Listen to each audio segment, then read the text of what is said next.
सही दोस्तों, आज मैं आपके लिए लेके आऊँ रेलवे साइंस के टॉप 20 क्वेश्चंस जो कि एग्जाम में आए हुए प्रश्न है भाइयों। तो आपसे एक ही रिक्वेस्ट रहेगा कि आप वीडियो को देखो, लाइक करो या नहीं करो कोई दिक्कत नहीं है, ठीक ना भाइयों। वीडियो को पूरा देखो और ट्रेंड को समझो कि कैसा एग्जाम में क्वेश्चन आते हैं भाइयों, ठीक ना। तो चलिए शुरू करते हैं। पहला क्वेश्चन है, सामान्यतः परमाणु के नाभिक में डैश होते हैं भाइयों। पूछा है ना, परमाणु के नाभिक में कौन कौन से जो पाए जाते हैं, तो वो प्रोटॉन और न्यूट्रॉन पाए जाते हैं, ठीक ना भाइयों। चलिए चलते हैं अगले क्वेश्चन की ओर। रदरफोर्ड के अल्फा कण प्रकीर्णन के फलस्वरूप किसकी खोज हुई थी भाइयों। तो रदरफोर्ड ही ने परमाणु नाभिक का खोज किया था भाइयों, और उसी ने बताया था कि इसके अंदर प्रोटॉन और न्यूट्रॉन रहते हैं, ठीक ना भाइयों। इसका आंसर सी हो जाएगा। चलिए चलते हैं अगले क्वेश्चन की ओर। जेम्स चैडविक ने किस उपपरमाणु कण की खोज की भाइयों। तो जेम्स चैडविक ने आपका न्यूट्रॉन का खोज किया भाइयों, और मैं बता देता हूं इसका इलेक्ट्रॉन का खोज किया भाइयों जे थॉमसन कर दिया भाइयों। और प्रोटॉन का खोज किया है ई गोल्ड स्टीन, ठीक ना भाइयों, ई गोल्ड स्टीन। और न्यूट्रॉन का आपका जेम्स चैडविक।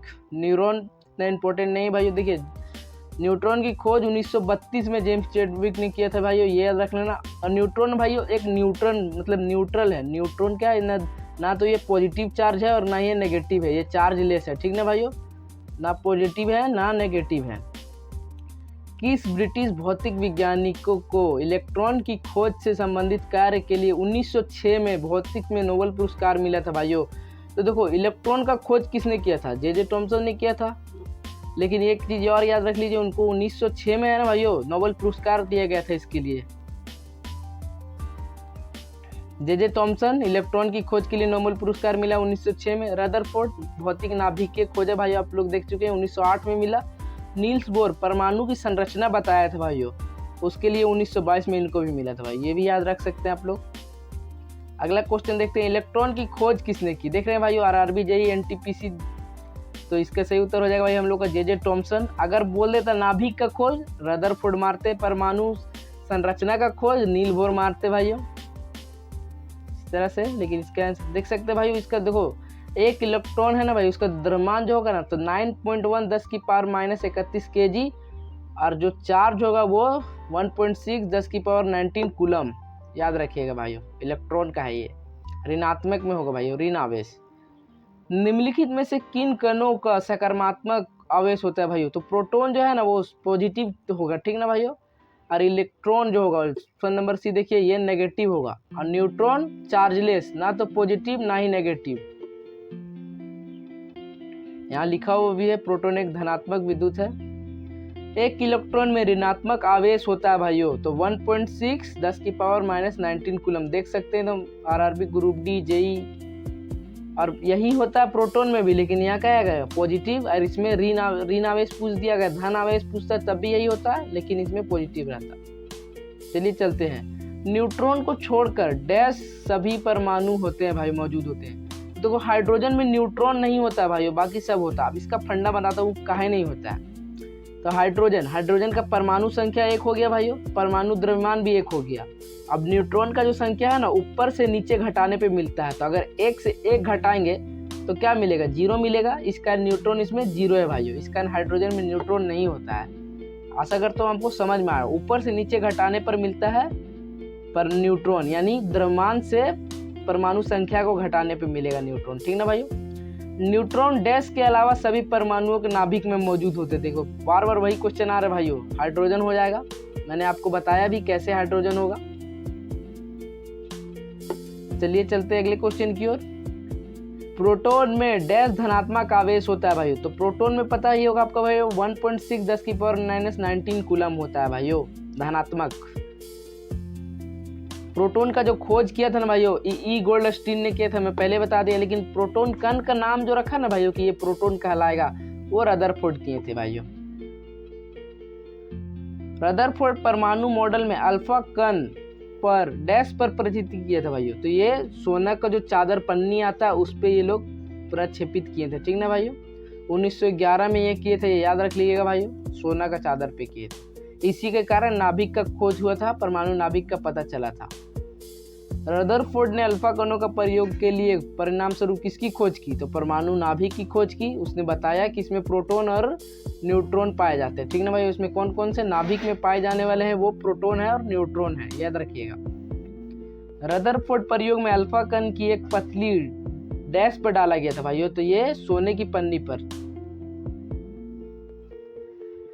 किसी परमाणु के कक्ष में समायोजित किए जा सकने वाले इलेक्ट्रॉन की अधिकतम संख्या के किस सूत्र द्वारा दर्शाया जाता है भाइयों? तो ये 2n²। अब ये कहना क्या चाह रहा है ना भाइयों कि एक परमाणु है, अब इसमें कितना इलेक्ट्रॉन होगा ये कैसे निकालेंगे? तो 2n²। यहाँ पर n क्या है?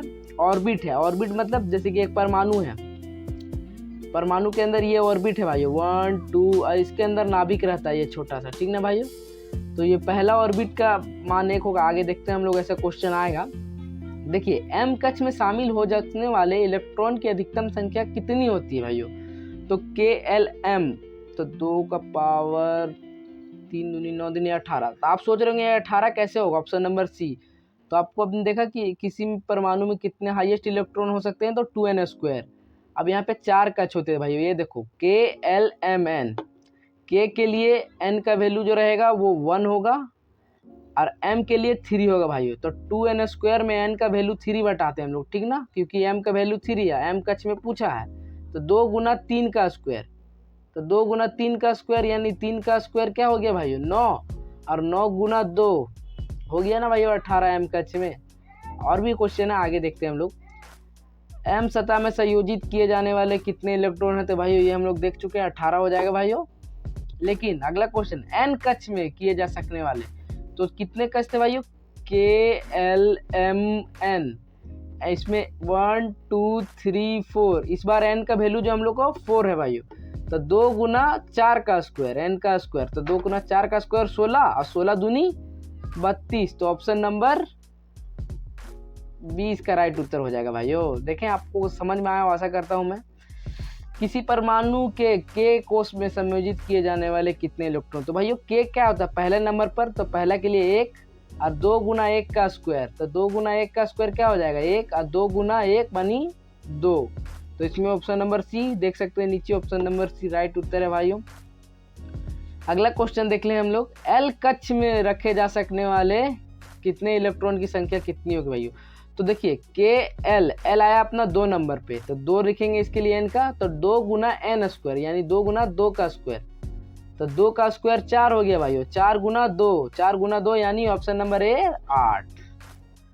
ये याद रखिएगा मत भाइयों, इसको याद देख लीजिए। 2n² फॉर्मूला याद रखिएगा। K के लिए 1 बैठाइएगा, L के लिए 2 बैठाइएगा, N के लिए KLM के लिए 3 बैठाइएगा, और n के लिए 4 बैठाएगा भाइयों, बस तुरंत बन जाएगा 2n²। डैश के बहत्तम कोष में 1 3 इलेक्ट्रॉन होते भाइयों। तो धातु होता है ना भाइयों, उसका बहत्तम कोष में 1 2, यहाँ 2 भी दे देता ना भाइयों, तब भी ये सही हो जाता, ठीक ना। लेकिन अधातु जो होता है ना भाइयों, इसमें उल्टा होता है। अधातुओं में आमतौर पर बाहरी कक्षा डैश इलेक्ट्रॉन होते भाइयों, तो ये 5 6 7 8 हो जाएंगे, ठीक ना भाइयों। आई होप आज का सेशन आपको अच्छा लगा भाइयों। और मैं एक चीज़ बता दूँ, ये जो KLMN वाला है ना भाइयों की, इसको निकालना एकदम जरूर देखें, वीडियो में सीख गए होगे। 2n² फॉर्मूला लगाइएगा। K कक्ष में पूछेगा तो n का वैल्यू 1 रखिएगा, L के लिए 2 रखिएगा भाइयों, M के लिए 3 और N के लिए 4। इससे देखिएगा इस बार रेलवे में एक प्रश्न आपका जरूर आएगा भाइयों। एक चलिए चलते हैं। आई होप आपका सेशन आपको अच्छा लगा हो। मैं फिर से बोलूँगा, लाइक करो या ना करो कोई दिक्कत ना, पर वीडियो दोबारा भी देख लो भाई अगर नहीं समझ में आया तो, ठीक ना भाइयों। मिलते हैं नेक्स्ट वीडियो।